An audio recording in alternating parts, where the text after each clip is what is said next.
दर्शकों स्वागत है आपका विदिशा एमटी न्यूज में। मैं हूं कृष्णकांत सिंघारिया। अब देखते हैं दिन भर की खास खबरें।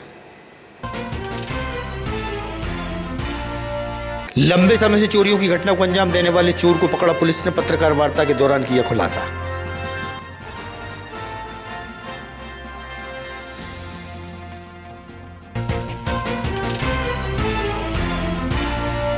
विदिशा शहर की सड़कों का होना निर्माण व्यापार महासंघ की टीम पहुंची कलेक्टर के पास। डामरीकरण की उठाई मांग, सीसी का किया विरोध।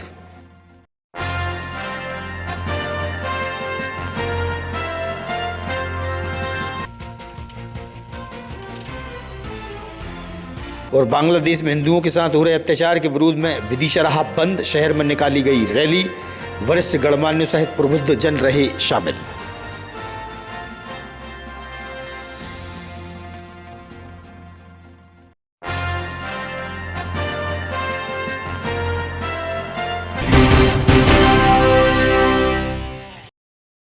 अब खबर विस्तार से। अक्सर देखने में आता है कि सड़क पर ट्रैक्टर ट्रॉलियों के माध्यम से सरिये का आवागमन होता है। लोहे का सरिया अव्यवस्थित तरीके से ले जाया जाता है।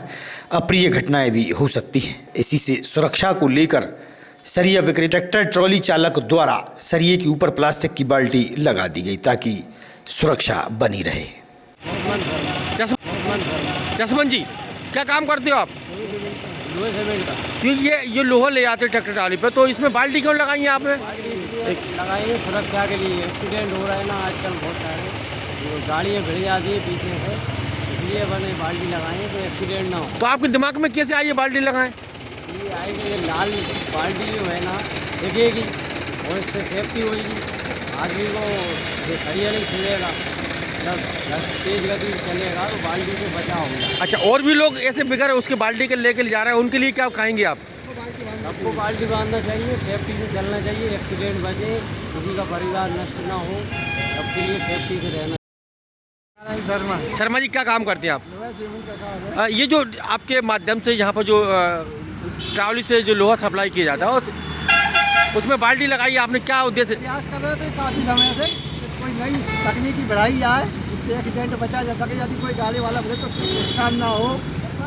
देखिए यार, शहर में और भी लोग हैं जो मतलब सबको बांधना चाहिए बाल्टी। सबको बांधना चाहिए। सबको बांधना चाहिए। कपड़े सपड़े नहीं होता, बाल्टी सेफ्टी होती, कोई भिड़ेगा भी तो उसको नुकसान नहीं होगा। अच्छा, उसी प्रकार का पहली चोट बच जाएगी। तो ये आपके अंदर प्रेरणा कैसे मिली? क्या काफ़ी समय से प्लान बनाए थे, बाल्टी बांध के चालू करेंगे आगे से।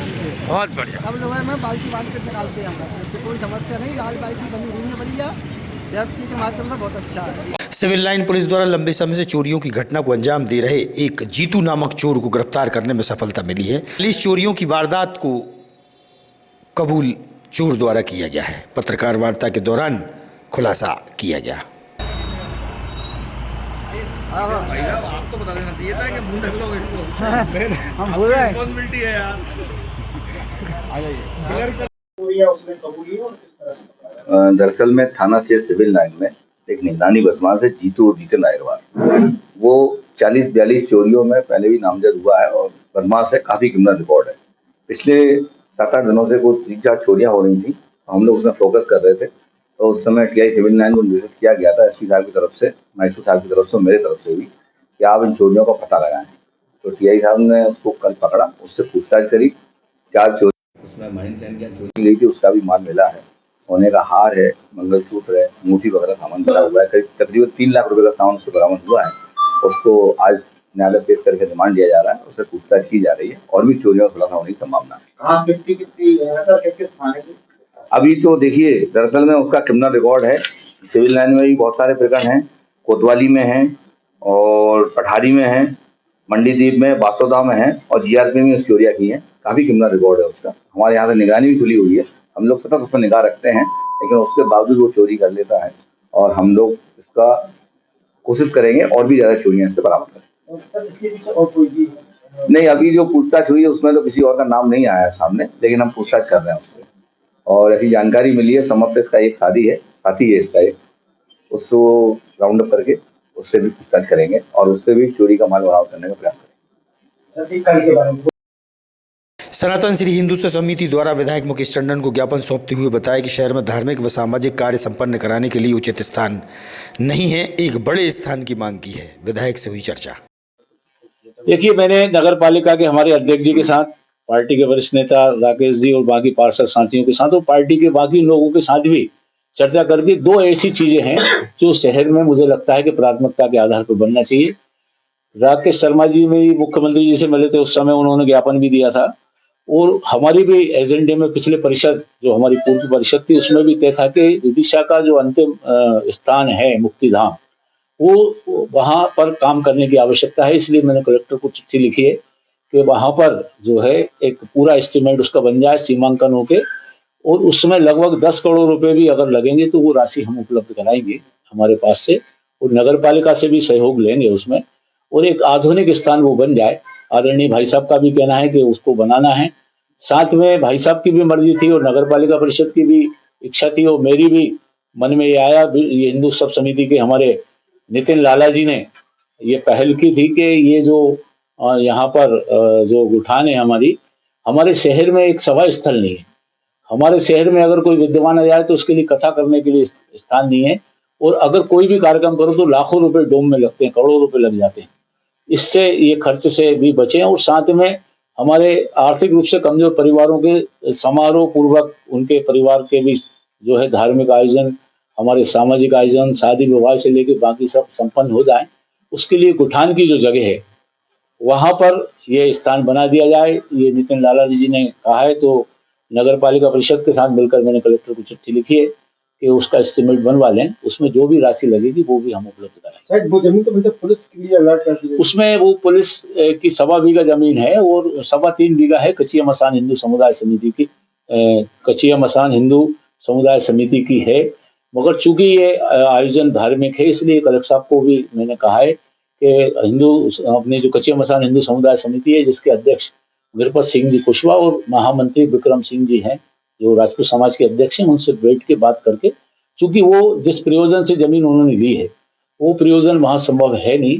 अब वो तो जब उस समय जब विवाद समाप्त करने की दृष्टि से हमारे अल्पसंख्यक भाइयों को और हिंदू समाज को बराबर जमीन प्रशासन ने दी थी। अब इसको एक्सचेंज करके हिंदू समाज को दूसरी जगह उपलब्ध करा दी जाए ताकि जिस प्रयोजन से वो जगह दी गई थी वो प्रयोजन वहां सफल हो। और ये जो है चूंकि महत्वपूर्ण जगह है, शहर के विकास के लिए बहुत आवश्यक है, इसको एक्सचेंज करके यहाँ दे दी जाए। डीएम से मेरी बात हुई है, उनको मैंने कहा है और चिट्ठी भी मिली है। बांग्लादेश में अल्पसंख्यक हिंदुओं के साथ हो रहे अत्याचार, बलात्कार जैसी घटनाओं के विरोध में धर्मप्रेमी महिलाओं ने मां के दरबार में पहुंचकर मां जगदम्बी से बांग्लादेश में हिंदुओं की रक्षा की गुहार लगाई है। आज हम संकल्प लेंगे, मैं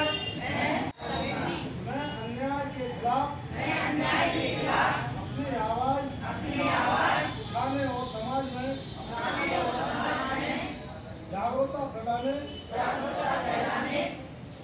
के लिए संपूर्ण समाज के साथ नीता यादव जी, बांग्लादेश में जो हमारी बहनों के साथ हो रहा है उसकी आज हमने शपथ ली है देवी माँ क्या शपथ ली है? कि उनके साथ कुछ बुरा ना हो। अच्छा, बांग्लादेश में हिंदू समाज के ऊपर, हमारे हिंदू भाई बहनों के ऊपर जो नरसंहार किया जा रहा है वहाँ के असामाजिक तत्वों के द्वारा, तो उसके लिए कल हम माधवगंज पे 1 बजे विशाल धरना प्रदर्शन, और सभी से ये विनती की गई है यहाँ से कि अपने व्यवसाय को कल बंद रखें, विरोध प्रदर्शन करें और हिंदू हित की बात के लिए आगे आएँ। कहाँ पर हो रहा है? बांग्लादेश पंडित रविशंकर शुक्ल चौराहे के पास बड़ी संख्या में मजदूर खड़े होते हैं। श्रमिक शेड पूरी तरह से जर्जर और खराब हो गया है। मजदूरों द्वारा ज्ञापन सौंपकर सुधारने की मांग की गई है।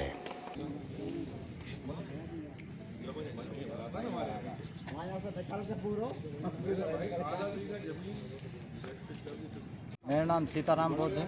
कहाँ रहते हो आप? मैं कल्याण चौपड़ा पे विदिशा में रहता हूँ। काय का ज्ञापन देने आया आज? ये श्रमिक शेड है, यहाँ पे हम सांस्कृतिक कार्यक्रम करते रहते हैं।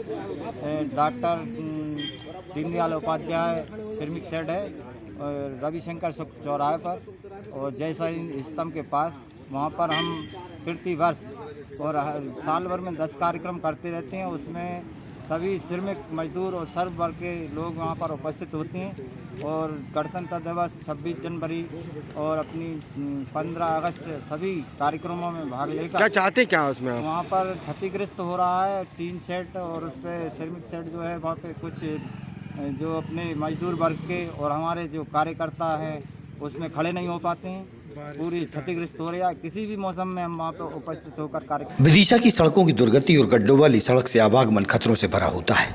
वहीं नगर के व्यापारियों द्वारा सीसी रोड निर्माण का विरोध करते हुए डामरीकरण की मांग की जा रही है। आज कलेक्टर रोशन कुमार सिंह से व्यापारियों ने मुलाकात की और रोड पर डामरीकरण की मांग की है और सीसीकरण का विरोध फिलहाल समय की गर्त में है। इस संबंध में कलेक्टर व व्यापारियों का क्या कहना है, सुनिए आप। आज विदिशा व्यापार महासंघ के सभी पदाधिकारीगण माननीय कलेक्टर महोदय के पास एक ज्ञापन लेके गए थे जो माननीय मुख्यमंत्री जी और सांसद जी के नाम से था, जिसमें हमें मांग थी कि जो जन भावना है शहर के व्यापारियों को आमजन की, वो है डामरीकरण की मांग थी। डामरीकरण से सड़क का निर्माण हो, मुख्य बाजारों का सीसी रोड से ना हो, क्योंकि सीसी रोड से जो है हमारा व्यापार व्यवसाय चौपट होगा 6 महीने 8 महीने के लिए। वो हम नहीं चाहते कि हमारा व्यापार व्यवसाय खत्म हो। और जब मध्य प्रदेश शासन के सड़क मंत्री माननीय राकेश सिंह जी ने वाइट टेपिंग रोडों को पूरी तरह कैंसिल कर दिया गया है, तो फिर यहाँ के स्थानीय विधायक जो है इस वाइट टेपिंग वाली रोड को क्यों बनाना चाहते हैं? जो जन भावनाओं के खिलाफ है, वो शासन के खिलाफ है, वो ऐसा काम यहाँ पे क्यों करना चाह रहे थे? कौन सी मजबूरी और ज़बरदस्ती है? हमारी उनसे मांगे माननीय विधायक जी से कि वो जन भावनाओं का सम्मान करें और डामरीकरण का निर्माण रोड का करें, यही उनसे प्रार्थना है। पिछले रविवार को विदिशा व्यापार महासंघ के 36 संगठनों और जो भी दुकानदार बाजार में हैं जहाँ पर रोडें डलना है, उनकी एक बैठक हुई थी और लगभग सभी व्यापारियों का ये मत था कि बाजार में सीसी रोड ना डल के डामरीकरण किए जाए। उसके नुकसान और फायदे में की भी चर्चा हुई थी। उसी संदर्भ में चूँकि व्यापार महासंघ व्यापारी हितों के लिए कार्य करता है, उसी दिन हम लोगों ने फैसला लिया था कि इसके हम ज्ञापन देंगे। माननीय कलेक्टर महोदय को हमने आज ज्ञापन दिए, माननीय सांसद केंद्रीय मंत्री जी के नाम, माननीय हमारे प्रदेश के मुख्यमंत्री डॉक्टर मोहन यादव जी, दोनों के नाम पे एक ज्ञापन दिया है कि व्यापारी जो चाह रहे हैं डामरीकरण, तो डामरीकरण करा जाए और जितने पैसे में सीसी होगी उसी पैसे में पूरा शहर। आश्वासन क्या मिला कलेक्टर से? कलेक्टर साहब ने हमको बोला है कि भाई इसका अगर टेंडर हो गया तो मैं आज दिखवाता हूँ इसको, और सीसी का डामरीकरण का टेंडर हुआ होगा तो उस हिसाब से आगे कार्रवाई होगी और मैं आपका ये पत्र माननीय शिवराज जी को, माननीय मोहन यादव जी को भिजवा दूँगा। आरसीसी अच्छी है या डामर अच्छा है? देखो, डामर इसलिए अच्छा है कि अभी आपने एक रिपोर्ट पढ़ी होगी, कुछ दिन पहले आई थी कि बेंगलोर, चेन्नई जितने बड़े बड़े शहर हैं जहाँ ऑलरेडी पूरी सीसी हो चुकी है, उनका जो वाटर लेवल है वो लगभग 2000 से 3000 फीट नीचे आ गया है, क्योंकि उसमें सीपेज नहीं होता। डामरीकरण में सीपेज होता है। अगर डामर का रोड अच्छा डल जाए तो हमारे पानी का की जो इतनी किल्लत होती है गर्मियों में, वो पानी जो बरसात में गिरेगा वो नीचे जाएगा और हमारा वाटर लेवल सही रहेगा। दूसरा, चूँकि अकेली दुकान नहीं है, वहाँ घर भी हैं, अगर हमारी पानी की लाइन ख़राब होती है या हमारी सीवेज लाइन ख़राब होती है तो हमें सीमेंटेड का अंडर कटिंग ही इतने देना पड़ेगी। जो आज 5 रुपये में जो काम होता है वो 50 रुपये में होगा। और दूसरा, सीमेंटेड जो सड़क है उखड़ने के बाद दोबारा बेसी नहीं बनती, तो डामर अगर कट जाए तो डामर बेसी की बेसी बन जाती है। थोड़ा हाथ पीछे करना। और व्यापारियों ने कलेक्टर महोदय को ज्ञापन दिया। व्यापारियों की मांग थी कि शहर के अंदर डामरीकरण ही उचित है, सीसी रोड का विरोध करते हैं व्यापारी। इस संदर्भ में व्यापारियों ने संडे को मीटिंग करी थी। सभी सर्वसम्मति से ये तय हुआ कि शहर के अंदर डामरीकरण हो।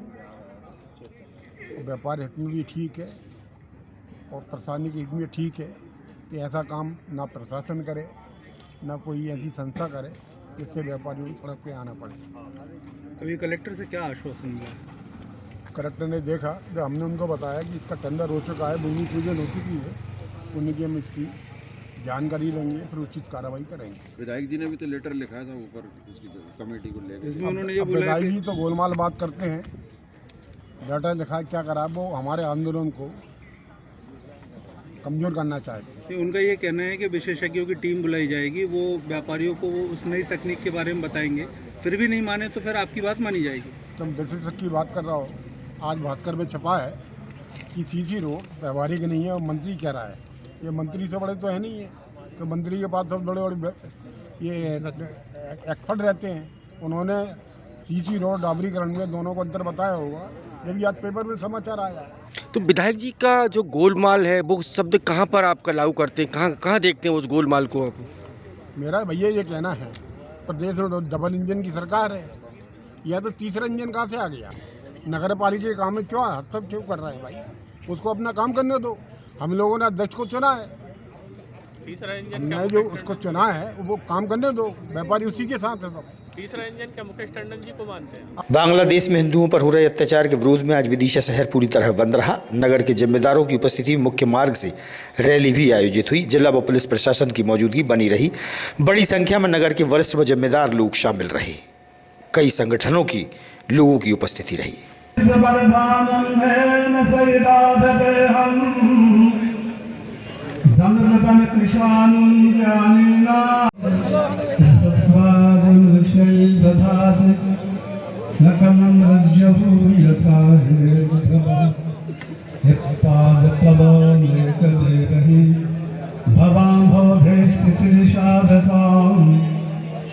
वंदे कारण परम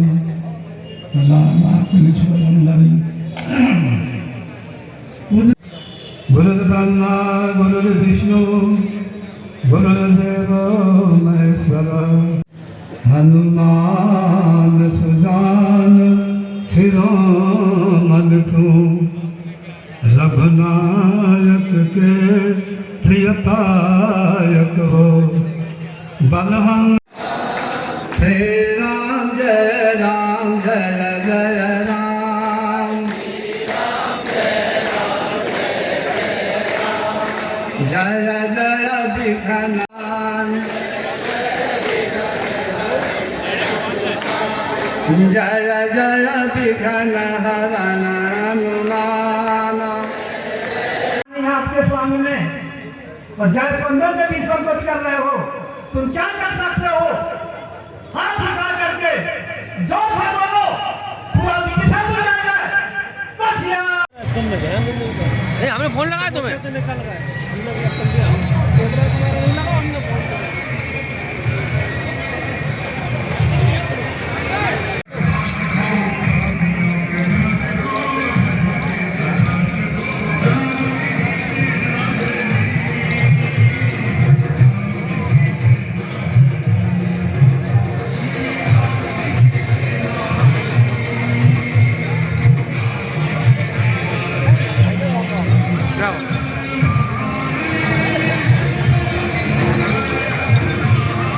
अरे बोलो भैया। हाँ विदिशा से बोल रहा है, बता। हाँ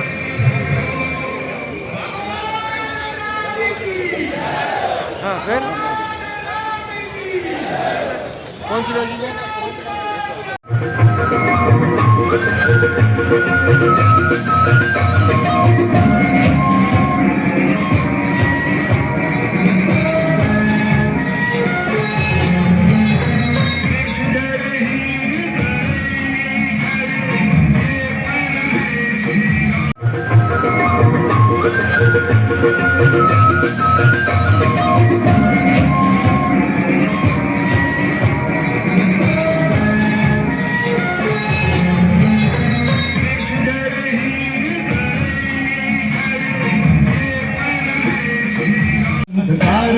एक नई ज्योति जली, एक नई ज्योति जली। आज की खबरों को देते ही पर विराम। आगामी खबरों के लिए आप देखते रहिएगा विदिशा EMT न्यूज। नमस्कार।